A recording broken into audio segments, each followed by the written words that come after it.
எல்லாருக்கும் வணக்கம். இன்றைக்கி வந்து ஈவினிங் ஸ்நாக்ஸ் வந்து ஒரு 3 வாழைப்பழமும் ஒரு கப்பு கோதுமை மாவும் வச்சு ஒரு ஈஸியான ஒரு ஈவினிங் ஸ்நாக்ஸ் செஞ்சிடலாம் வாங்க. இன்றைக்கி இந்த தேங்காயை வந்து இப்போ நைஸாக அரைச்சிக்கிட்டு வந்துடுவோம். ஒரு அரை மூடி தேங்காய் திருவி வச்சுருக்கேன், இதை அரைச்சிக்கிட்டு வந்துடலாம். தேங்காயை அரைச்சிக்கிட்டு வந்துட்டேன். இது கூட கொஞ்சோண்டு ஏலக்காய் பொடி சேர்த்துக்கலாம்.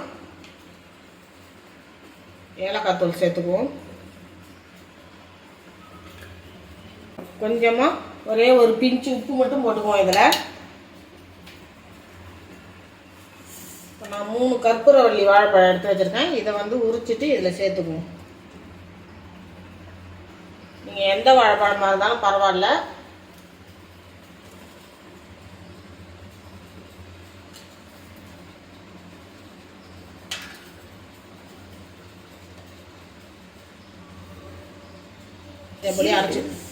இதை அப்படியே அரைச்சிக்கிட்டு வந்துடலாம். இப்போ இந்த கப்பால் ஒரு கப்பு கோதுமை மாவு சேர்த்துக்குவோம். ஒரு 1/4 கப்பு அளவுக்கு மைதா மாவு சேர்த்துக்கிறேன். இதில் கொஞ்சமாக பால் ஊற்றி அரைச்சிக்கிட்டு வந்துடுவோம். இப்போ இது கூட ஒரு 1/2 கப்பு நாட்டு சர்க்கரை சேர்த்துக்குவோம். இன்னும் கொஞ்சம் பால் ஊற்றி அரைச்சிக்கிட்டு வந்துடலாம். அரைச்சிட்டு வந்துட்டேன். ஒரு பாத்திரத்தில் மாற்றிட்டேன். கொஞ்சமாக சமையலுக்கு யூஸ் பண்ணுறது சோடாப்பு போட்டுக்குவோம். கொஞ்சோண்டு ஒரு பிஞ்சு போட்டுக்கலாம். கொஞ்சம் கெட்டியாக இருக்குது. இன்னும் கொஞ்சம் பால் ஊற்றிக்குவோம்.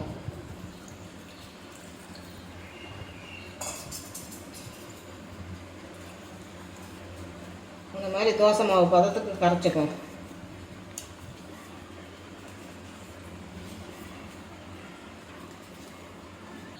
எண்ணெய் காஞ்சிட்டு தானே பார்ப்போம். காஞ்சிடுச்சு. அப்படியே அடுப்பை கொஞ்சம் லைட்டாக அப்படியே சிம்மில் வச்சுக்குவோம். இந்த மாவு எடுத்து அப்படியே ஊற்றிடலாம்.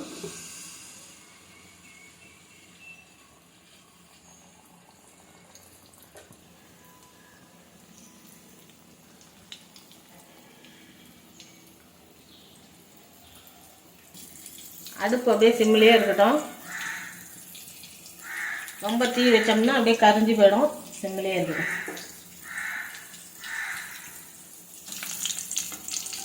அப்படியே மெதுவாக அப்படியே திருப்பி போட்டுக்குவோம்.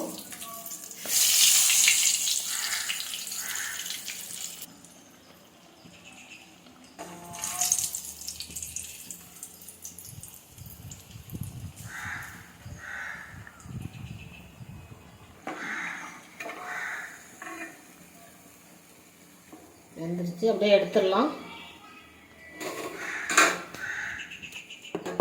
மீதி இருக்கிறத இதே மாதிரி ஊற்றிக்குவோம்.